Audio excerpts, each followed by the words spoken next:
আপনারা হয়তো জানেন গুগল ক্রোম বেস্ট ব্রাউজার হওয়া সত্ত্বেও একটা ফাস্ট ব্রাউজার নয় যদি সেটা লো এন্ড পিসিতে ব্যবহার করা হয়। সো আজকের ভিডিওতে আপনি 5টা স্টেপ ফলো করার মাধ্যমে গুগল ক্রোমের স্পিড বাড়াতে পারবেন। প্রথমে আমরা সহজ স্টেপ ফলো করব, তারপরে আমরা অ্যাডভান্স স্টেপের দিকে চলে যাব। প্রথম স্টেপটি হচ্ছে আপগ্রেড ক্রোম।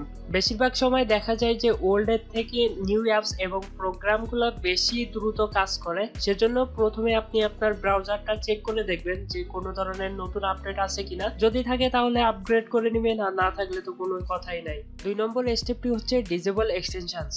একটা ব্রাউজার তখনই ল্যাগ অর স্লো করে যখন তার সামলানো ক্ষমতা থেকে বেশি কিছু চাপানো হয়। বেশি কিছু বলতে আমি বোঝাতে চাচ্ছি যেমন একসাথে অনেকগুলো ট্যাব ওপেন করে রাখা, অনেক বেশি এক্সটেনশন ইনস্টল করা। সাধারণত এক্সটেনশন আমাদের ব্রাউজারের সাথে সাথে লোড নিয়ে রান হয়, সেজন্য আমাদের ইনস্টল করা এক্সটেনশন গুলোর মধ্যে থেকে আনইউজড এক্সটেনশন গুলো রিমুভ অর ডিসেবল করে রাখা, যাতে আনইউজড এক্সটেনশন আমাদের ব্রাউজারকে স্লো না করতে পারে।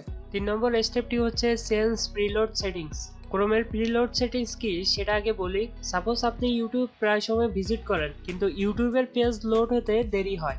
এখন ক্রোমের প্রিলোড অপশন যদি আপনার অন থাকে সেক্ষেত্রে নেক্সট টাইম ইউটিউবের পেজ লোড হতে তেমন একটা সময় লাগবে না, কারণ প্রিলোড সেটিংস এর কারণে ক্রোম আপনার কোনো ওয়েবসাইট ভিজিট করার আগে সেটা ব্যাকগ্রাউন্ডে লোড করে রাখে, যেটাকে আপনি প্রিডিক্টও বলতে পারেন, যাতে সেই ওয়েবসাইটের পেজটা খুবই দ্রুত লোড হয় আপনার ব্রাউজারে। প্রিডিকশন বলতে আপনি রেগুলার যেসব ওয়েবসাইটগুলো ভিজিট করেন সেই ওয়েবসাইটগুলোর কথা বলতে চাচ্ছি, যেমন Facebook, Google, YouTube, Instagram etcetera. 4 নম্বর স্টেপটি হচ্ছে রিমুভ ওয়েব অ্যাপস। ক্রোমের ওয়েব অ্যাপস ক্রোম স্লো হওয়ার একটা কারণ হিসেবে ধরা যেতে পারে, কারণ ওয়েব অ্যাপস গুলোও আমাদের ব্রাউজারের স্পেস ব্যবহার করে। আমার কথা হচ্ছে যেখানে আমরা এই সকল অ্যাপসগুলো ওয়েবসাইটে গিয়ে অ্যাক্সেস করতে পারবো, সেখানে আমরা আনইউজড অ্যাপস কেন রাখবো? যদি রাখাই লাগে সেক্ষেত্রে আমাদের যেগুলো কাজে লাগবে সেগুলো রাখবো এবং বাকিগুলা রিমুভ করে দেব, যাতে ব্রাউজারটা আরো ফ্রেশ এবং ক্লিন হতে পারে। 5 নম্বর স্টেপটি হচ্ছে এক্সপেরিমেন্টাল ফিচার্স। আপনারা প্রায় সকলে জানেন ক্রোমে এক্সপেরিমেন্টাল ফিচার্স অপশন আছে, যেটার মাধ্যমে ক্রোম নতুন নতুন অনেক ফিচার্স টেস্ট করে থাকে এবং পরবর্তীতে সেটা ক্রোমে অ্যাড করে ইউজার এক্সপিরিয়েন্স বাড়ানোর জন্য। আপনি চাইলে এক্সপেরিমেন্টাল ফিচার্সে জয়েন হতে পারেন, কারণ এই ফিচার্সে জয়েন হওয়ার ফলে ক্রোম রেন্ডারিং ইঞ্জিন এবং পেজ লোড স্পিড বুস্ট হতে পারে। এক্সপেরিমেন্টাল ফিচার্সে জয়েন হওয়ার পরেও যদি আপনার ক্রোমের স্পিড বুস্ট না হয়, তখন আপনি আবার এক্সপেরিমেন্টাল ফিচার্স অফ করে নরমাল ইউজার হয়ে যেতে পারবেন। সেটিংস অর ইউআরএল থেকে চলে আসবেন এক্সপেরিমেন্টাল ফিচার্স এর মধ্যে।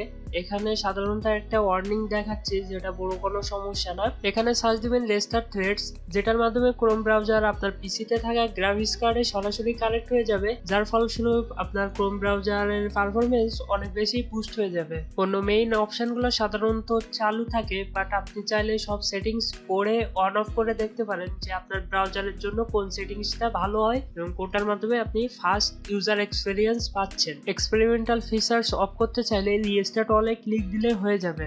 রিস্টার্ট অলে ক্লিক দেওয়ার একটা বেনিফিটও আছে, আপনি প্রথমে ইউজ করা ক্রোম ব্রাউজারের মতো আবার এক্সপেরিয়েন্স ফিরে পাবেন এবং প্রথমে যেমন দ্রুত কাজ করতো ব্রাউজারটা তেমন স্পিড আপনি পেয়ে যাবেন এবং কোনো ধরনের যদি বাগ থেকে থাকে সেক্ষেত্রে সেটাও ফিক্স হয়ে যাবে। ক্রোমের শর্টকাট লিঙ্কস ডিসক্রিপশনে দেওয়া আছে, আপনি চাইলে সেখান থেকে অ্যাক্সেস করতে পারবেন। এই সকল স্টেপগুলো ছাড়াও যদি আপনি অন্য কোনো স্টেপ জেনে থাকেন তাহলে অবশ্যই কমেন্টে জানান। চ্যানেলে নতুন হয়ে থাকলে এখনই সাবস্ক্রাইব করে রাখেন এবং ভিডিওতে লাইক করতে ভুলবেন না।